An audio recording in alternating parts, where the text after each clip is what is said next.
Happy Easter to everybody watching. Charlie, I hope say you people enjoy the Easter holidays. My name is Slimo, and this is Prrrr Basketball. Teddy, Charlie, how the Easter holidays go? Charlie, me that day house, so I don't go anywhere. I hear you. Alaji, today they say we forgot you, Alaji Gruza. How the holidays go? Oh, the holidays were very, very cool. Very cool. Time with the family and chilling a little bit. Hey.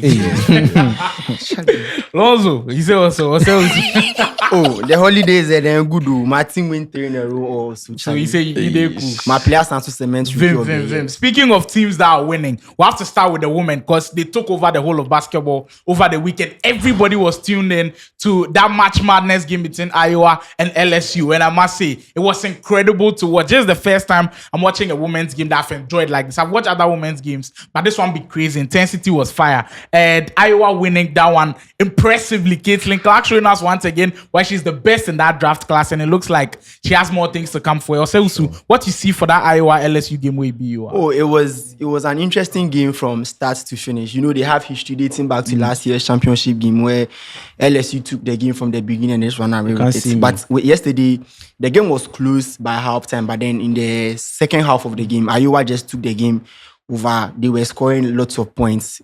Kudos to Caitlin Clark. She did her thing, but I feel like the supporting cast of the Iowa team also came to play last night. They contributed very well. But it was a very poor coaching job from Kim Mulkey, LSU, because they are coming off a national championship. You've seen this team in the Final Four before. You know what they do. You know, Iowa is more like the female version of the Dallas Mavericks. It's just one person is just trying to heliocentric style. Exactly. But then they had no answers for it. Caitlin Clark was just doing her thing, pulling up from 30 feet. It was fun. And Reese was good. She had 17 and 20. But she ended up fouling out. And she got injured too. Flo J. Johnson was on point too, but they didn't have enough last night. So that was it from the women. Iowa taking that win, making the Final Four, and they had everybody on lock. Everybody was watching those games. But let's switch over to the men's side. Now, we enter classroom again for the final part in the grading for the Western Conference, and we get the last 6 teams to touch on. And these 6 teams, it'll be fire throughout. I'll be starting with Teddy with this one. This team, after they made that trade, we definitely said, okay, now they want to come into contention. And they showed us why we should respect them. The Dallas Mavericks, after they traded for Daniel Gafford, PJ Washington, we've seen a different level of the Dallas Mavericks. They're now playing extremely well. Do you think, what will you give them as a grade for the season? And how have you seen them so far after that trade? I think after the trade, before the trade, what they didn't have was a player who multiple bodies they can throw on good players on opposing team. So now they have PJ Washington they can throw on, and I think they had the match against Suns. They threw PJ, they threw Kleber, and then they threw Derrick Jones Jr. Like these are multiple bodies so it's like if this doesn't work, we have options. This is one thing they have, and I think this season their pieces have been shooting very well. Because when you study Dallas games from the jump, if their pieces are not knocking down the three, the role players are not knocking down the threes, they really suffer. But then this season, this has been one of the best Derrick Jones Jr. seasons I've seen, because he's even shooting threes, which is absurd for him. Usually, he's just like the lob threat. Yes, he's always in the dunker spot trying to get dunks, alley hoops, and all. And Exum, George Jr. We can talk about Hardaway. Hardaway has been great, because for someone who was a starter and now is on the bench and coming off as the sit man and doing his work, not complaining, it's good for them. And Gafford has brought so much experience, and I can see the effect on Lively also, because he's learning from him, because now he's like, he knows what to do with Luka. I know when to set the pick. I know when to set screens, pin downs. I know when to roll. I know where to stand to get the alley hoop. It's like the communication is flawless. And it's just brilliant, because now Coach Kate seems to know who to play and then when to play them. Jay, I'll take your take on this one. The Dallas Mavericks, they are now on the winning streak. They are now the 5th seed. All the way from, I think, like the 8th, 7th seed, they've jumped to the 5th seed. Do you think they have a chance? How have you seen their performances this year? Looking at the Dallas Mavericks, I really tip them to go far in the playoffs, because if you look at them last season, they didn't really have big bodies, right? And in the West, if you really want to go far in the West, size matters, because when you face Denver, we all know Jokic is a big body. The top 3 teams in the West right now have size. Yes. Minnesota has size, except OKC. The Lakers have size, you know, with Anthony Davis and LeBron James and Jackson Hayes. You get 9. And all these players. LeBron James and AD. Looking at the Dallas Mavericks, with the pieces they added, like you said, now they have different bodies to throw at different players. And with Kyrie and Luka Kyrie and Luka. I mean, these two players, especially Kyrie, he's very clutch. That's something that scares me a lot as a Laker fan. He's very clutch. This guy, he doesn't even fear anyone. And Luka is someone who sees the NBA and to I be think like it a that's so playground. well for them in the clutch because now Exactly. you can't just focus on Luka. On Luka, yes, Exactly. yeah. Because they are both there. So with me, I think they really have a genuine chance. Because I think after the All-Star break, Denver was on a winning streak and they beat the Nuggets. Yeah. They were supposed to even win that game Without without Kyrie. that. Yeah, Kyrie but was later on, the Nuggets closed up the game and it became interesting. But they still ended up with the W. So the Dallas Mavericks, I think they really have a high ceiling for the playoffs. But I think if they meet someone like the Lakers will just overpower them. And also with the experience of King James. We'll get to the Lakers shortly. But Exactly, to sign off on the Dallas exactly. Mavericks, I think we'll have to give a big shout out to Luka Doncic. What he's doing this year is just magical. MVP season from him. If he doesn't win the MVP, fine. But Charlie, Luka Doncic is just on a different tier. Let me go to Oseusu for this team, the Sacramento Kings. Started the year well. Grading for Dallas. They're grading for the Dallas Mavericks. What was the general consensus for the Dallas I'll give them a Mavericks? B. B-. B- is not bad. And I think maybe they were a C after the before yes, the yeah, trade. before the After trade and the after trade, they have maybe the B- B. is Yeah, fine. yeah. All right, so let's move to the Sacramento Kings now. Domantas Sabonis is having one of his best seasons ever. Charlie, right now the double doubles, he'll be like every single game he's having double doubles. I say, Usu, what have you seen from the Sacramento Kings? How different are they from last year? What have you made of their performances this year? So last year they brought in a new coach in Mike Brown, and then they had a winning season for the first time like almost 20 years, and it was Made the all playoffs. on Fox and then Dumas. And then last year, what helped them skyrocket was they were playing at a very fast pace, and teams were not just able to guard them. They put up 176 against Clippers last season, and this year right now teams have figured out how to actually contain Kings in transition, and they're one of the worst half-court offenses in the league. Most of their points come from transition because of Fox, Monk, and all the running and gunning they do. And this year, they've had their fair share of injuries. Monk and Fox have been out. Header has been out. And Dumas has been their best player. He's been inhaling rebounds like crazy. Double, triple-double machine. But it's just not enough because of how they play. And now teams have figured out what to do with the Kings. But I still feel like with the experience of last year's 7-game series against Golden State, they are still a threat. I mean, if they get favorable matchups like the Lakers, because Lakers are one of the slowest teams. And they've done well against the Lakers. Done well against the Lakers. They get a very favorable matchup. I mean, they can compete. I don't see them winning a playoff series, but then I feel like But they are in the plane now, so they have to have. So if it's around one opponent, they might take two of you. And they have a very good home record too. They will light the exactly beam. So, 56 consecutive triple doubles from Domantas Sabonis. I'll finish with you on this one, G. The Sacramento Kings. We've seen them against good teams and they play well. They've beaten the Clippers this year. They've beaten the Lakers this year. I've seen them against the Denver Nuggets, and they are good. What have you seen from their season so far? So far their season, as my colleague rightly said, with Sabonis and De'Aaron Fox, I think they're doing very, very well. But with the Kings, right, if you look at them, much hangs on the role players. Like for me, last season, the reason why they did so well, and even stressing the Golden State Warriors to go 7 games, they had a lot of help from Malik Monk. Murray was also but this year it hasn't been all the best. But this year, I mean, they as he said, now teams have figured them out. They know that they like to push the pace. So now teams, they actually run back on defense and just set up before they even come down. So I think this season they really have to have different options. Mike Brown really has to like mix it up, give them some spice on the offense, like variety and all that. And I think with that they'll be okay. But the role players, they need to step up, because in the playoffs you can't just depend on 2 star players. It's not possible. That's why the Lakers have D'Angelo Russell. So, but shout out to Monk. Career high in assists. This season has been amazing for him. And this was someone who had no phone calls during free agency. But what grade are we giving the Kings? Maybe a downgrade this year. A CD, somewhere in the middle of that one. Yeah. Let's move to another team where going into this season we didn't have like a lot of expectations, but they haven't been too bad. When Ime Udoka went to the Houston Rockets, we knew he was going to change them immediately, but this is too quick. He brought in the veteran presence and they are doing well. Van Vliet, Dylan Brooks. They've done so well this year. They're in that 10th spot they're in the 11th spot competing with the Golden State Warriors, and I think they have a legit chance of making that one. After Şengün Wenzel injured, I thought, okay, that's going to be it for them. Yeah. they went on a 10-game winning streak. That's how impressive they've been so far. What have you seen from the Houston Rockets so far that has impressed you? I think the beginning of the season, Jalen Green wasn't at his best. But then now it's like he has figured one of the best things he has in his arsenal is speed.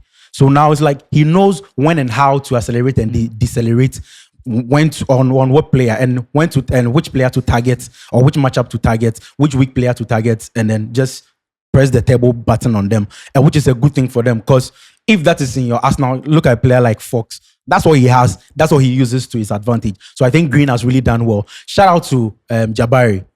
Low key, but he has been cooking.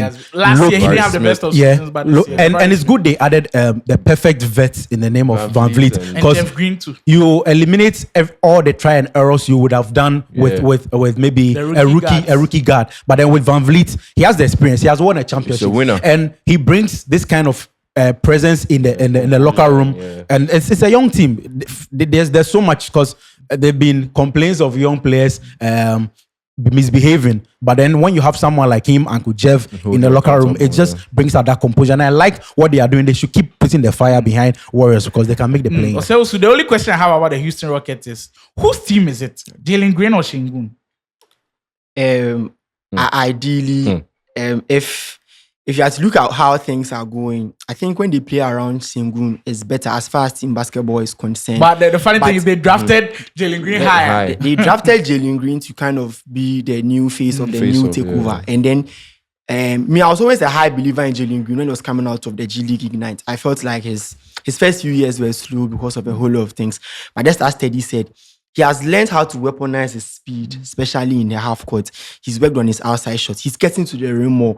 When he first got to the league, his problems was he was settling too much on outside shots. And he's a very inefficient shooter. But I feel like they have two good options. You can build around Şengün from the post and you can build around Jalen from the perimeter too. But the most interesting fact about the Rockets and Ime Udoka teams is they all have an identity, which is defense. And they brought in with that and they're playing very good defense. And then I questioned when they brought in Amen Thompson because he can't shoot, but in the half court, they are playing like aggressive. A 5. On the other end, he's guarding wings, he's guarding guards. But in the half court, he's playing like a 5. He's in the dunker spot and he's doing stuff. And when he's open occasionally, he will take shots. Jabari Smith is rebounding. And if don't forget, they have Tyree Easton. He's out. I think he's going to be back. I think he come with more this year. Has been good, but he's been out too. So to me, it's Jalen Green's team to lose with the way he's been performing. But there are rumors that they might trade one of them. So that surely should be interesting. But the Houston Rockets, I think a C will be bad. Or a D plus or a C. I think a C because we didn't expect much from them. Yes. But them being in contention also makes sense. But let's move to the other side of LA, the small boys of LA, as they like to call them, the controversial Los Angeles Clippers. And since I'm a Clipper fan, let me have the first bite of the cherry. Los Angeles Clippers coming into this season, expectations were, of course, it's supposed to be a championship team. But after we traded for James Harden, then now it's win or bust, win or go home. And the situation has been like that since last year into December. We saw them play so well. But this year, it didn't really start well. The main problem is, of course, James Harden on defense. Our half-court defense hasn't been good. Transition defense hasn't been good. And we'll have to take into account that Kawhi Leonard and Paul George are old now. And we'll have to have a lot of contributions from the other guys going into the playoffs. But so far, I think it's been an okay season, being in the 4th position. It hasn't been. But let me start with Jay on this one. I know you've been critical of how the Los Angeles Clippers have been playing. But with what you've seen, do you think they want a high grade from us? You just said Kawhi and James Harden are old players. LeBron is 39. No, not everyone is LeBron. Exactly. Not everyone is LeBron. Exactly. The conditioning is different. No, The genetics is different. Wait. But we still hold them to the high standard as the same as LeBron. Kawhi hasn't played bad. Wait. Because you said we are both championship teams. But you know that the Clippers are the oldest team in the NBA. Of course. Yeah. But yours is just LeBron James. You've surrounded him around. It doesn't matter. The young guys. It doesn't matter. My own about the Clippers is they have a lot of skill. We know that they can play basketball. They can hoop. They have a good coach in Ty Lue, but they don't have people who have like that dog mentality. They don't have people. Apart from Kawhi, no one. Russell Westbrook has it. Seriously, he does have it. Seriously, he brings it when the games are low because he has energy. That means energy. No, he's the energy bunny. It doesn't have a winning mentality, man. You can't change my mind. Westbrook, really? Does he have a ring? A 3-time Olympic gold medalist, really winner. So because he doesn't have a ring, he's not a good player. Has he won? in the NBA? No. Answer. Former MVP. He's won the MVP. Has he won a ring? No. Has James Harden won a ring? No. Has Paul George won a ring? No. Thank you. Ask me why they haven't won a ring. Why? Mentality. The mentality. Incredible. But also, what have you seen from the Clippers? Because the reason why I said they were old is the Clippers can play from the first quarter to the third quarter and play very well. And then the fourth quarter, they look like they've run out of fatigue. gas. Yeah. That's why I said they were old. But also, what's your take on the Clippers this year? It's been an up and down season. They brought in Harden. He struggled for quite some time. And then he finally got his mojo back. And then he went on a 25-game win where they lost, I think, 3 times or so. And then ever since then, it's been down. And one of the most glaring weaknesses is their transition defense. And then the game comes to a point of age. The roster is very, very, very old. I think even a very few young guys are in their mid-20s, and it's not really helping them when defense is concerned. And then their offense too in the half court is quite stagnant because they have little to no motion from Harden.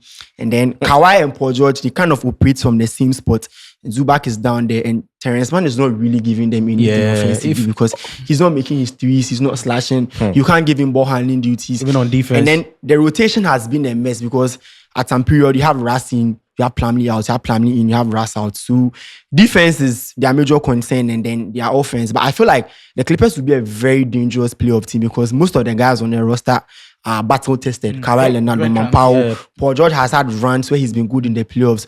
We bash Harden for being a playoff no-show, but he's taking Golden State to 2018. Russ has been to the finals. Last year, he had some notable. So they have proven vets on their roster, and they'll be a very dangerous playoff team. But for now, I think they fancy their chance against the Mavericks. That 4-5 first round matchup. Teddy, for the Clippers, another problem we've spoken about all year was the size of the front court. With only Zubac being like the notable big man in there, sometimes when we face bigger teams, we struggle because sometimes Kawhi will have to play the 4, and we'll see Zion bully him. We'll see sometimes even LeBron James in that spot kind of bully him. What has been your main take on the Clippers this year? Have you been impressed with them? Well, I've been very impressed because when, like you said, when Harden came in, it looked like it wouldn't work, but then it was working. And then for me, my problem with you guys is more of when you go small ball, because sometimes when you go small, that's when teams go big. And then when you go small, you are more relying on I can shoot better than you. But then once even in that case, we can't shoot. You can't, and when you are not knocking down the shots, and then they get you on offense, they are bullying you throughout. Easy. Imagine you have they switch, and then Russ is on Jokic. And they can run that play for almost 3 or 4 minutes, and then they'll just be bullying. So when they go small, I think they are ready to die on that hill because maybe it works. But then when it gets there, you just try to make adjustment to. But Teddy, I don't think the Clippers small ball is too small ball, because if we are going small and we have maybe Tice. No. We don't usually play Tice when we play small. Kawhi. Usually at the 5 is PJ Tucker. Okay. He wants to play PJ at the 5. Okay. He wants to play Norman Powell because of shooting. Because he wants to play Harden. He wants to play Paul George and Kawhi. That is his ideal starting 5. Okay, so why I'm saying your small isn't too small is PJ Tucker is 6'4", Paul George is 6'8", Kawhi is 6'7", Harden is 6'5", Norman Powell is 6'4". That's decent. It's the switchability within that 5 that's the problem, because But there's a clear target in there. James Harden is a clear target. Norman Powell is a clear target in there. Paul George to a large. When Paul George wants to guard, he's one of the best defenders. That's the thing. When he wants, because now he's old, so he can't guard every single time. And that's the problem with the Clippers. What grade are we giving the Clippers? It's an A. Oh, it's been an A. D. Oh, really? I think a C is fine because they haven't met my expectations. I was expecting them to be a top 3 C. So let's go to one of the most impressive teams. And I think the consensus should be an A for them. Oklahoma City Thunder, very young team coming into the season. The expectations were that, okay, they'll be good. But we didn't expect Shea to be an MVP conversation. Right. But he's done that and it's been impressive. Also, the Oklahoma City Thunder have showed us that if we give them some more few years, even this year, they could really contend for something. University of Connecticut Huskies, their average age is 23, and OKC's average age is 22.5. It's crazy. And to me, they are the best team in basketball, not the Boston Celtics, because they have just one All-Star on the team, it's a team of first year guys, second year guys, third year guys. McDermott is a third year head coach, and they have amassed 50 plus wins. Yeah. They have home court advantage They are in the first Western in the Conference. West. They are first in the West, Crazy. second overall in all standings. They are a top 5 defense. They are a top 5 offense. They have an MVP candidate. Shea to me is the league MVP. He has it on lock. I mean, it's you are allowed to have an opinion. well, so- and then they have the second best rookie. I mean, this is in Chet Holmgren. Yeah. They have Jalen Williams. I don't know why people think Big Jalen dog. Williams is a role player. To me, he's an He's all-star. not a role player. To me, he's an all-star. He's an an all-star. To me, he's Okay. an all-star. He's their second Josh option. Giddey has been playing well. Wow. They've not even integrated Very good. Gordon Hayward yet. He's on the Very roster. Ludot is on the roster too. My only problem with the Thunder is size, because Yeah. Chet is the only legit big person on the roster. Yeah. The next big guy is Jalen Williams, and he's like 6'9", so that wouldn't cut some slack in the playoffs. And people say a lot about inexperience. Yes, they are not experienced, just like last year's Kings, but they took 3 games off Golden State. So with how they are playing on both ends, if they carry it come this April, I don't see OKC winning a first round series. I doubt, because of how the bottom is shaping up. Lakers, Suns, all those teams. But I feel like they can push any team to 7 games. Yeah. Right. Interesting. That's Teddy, true. final touch on the Oklahoma City Thunder, who have potential. And does that potential materialize in the playoffs? Does it give them wins in the playoffs is the big question for them. Like you said, it always boils down to experience, and that is one thing they don't have, and size. Because the West is full of size, but especially in the center position and the 4 and 5 position. It's just size. And looking at them, they are not big enough. And then also when we talk about OKC, I want to talk about Dot. Dot is one of the most amazing players I've ever Very, seen very now. good. With the size he has, and he wasn't even drafted. He was brought into the NBA because of defense, and now he has improved and he's shooting lights out from threes. Now his teammates are trusting him more when he's in the corner to knock down the threes. And we can talk about Jalen Williams. I think their last game, Shea scored I think 19 points and he dropped 33 points. Yeah. That's an amazing. J-Dub. That's amazing, because when your main guy is not really up to par in a game, you need someone to hold the mantle. Step And up. he has been doing that, and I think it's more of a silent killer, because people don't really see him, because you are playing with an MVP caliber player, and the spotlight is not on you. And Chet has really found how to play with Shea, because I think his drives and his shooting has really been fruitful. It's been good, and even on defense, he has found how to The defend. Thunder has for sure been good. And I think the Thunder, we can just conclude that as an an A++. plus. They've been impressive, but we'll have to end things with the purple and gold. The Los Angeles Lakers, where we speak about a lot, but we'll still have to touch on them because they're now gaining momentum. Like every single year, they don't start well. We are getting to the playoffs and they gain momentum. And this one, if we start with Alaji, make you get the first bite of the cake. Jay, the Los Angeles Lakers, what grade are you giving them this season? Have you been impressed with them this season? So if I wanted to be biased, I would give them an A. Hey, team with the knife. If I wanted to be biased, but I'm not being biased. You have to be honest. So being honest, I'll give them a C. Okay. We'll take Or first. basically maybe even a C minus. Because I think that after the run they made last season to the conference finals, we weren't expecting them to be in this position, in the 9th position, and still having to go through a playing tournament before you get to the playoffs. But the thing about the Lakers is that you just don't know exactly what you're going to get from this team. And this is a team that is built to win in the playoffs, not in the regular season, because they don't have the pieces to like go on runs and win a lot of games. But in a tournament mode, in a series, when you have to compete every 2 days or every 3 days, they are built to win in the playoffs. Nobody can challenge me on that. So you can't tell me that's my opinion. That's a fact. That's a fact. They are built to win in the playoffs. They have arguably the best player in basketball. I don't care what anyone says. Arguably the best player of all time. I don't care what anyone says. Arguably the best defender. Oh, no.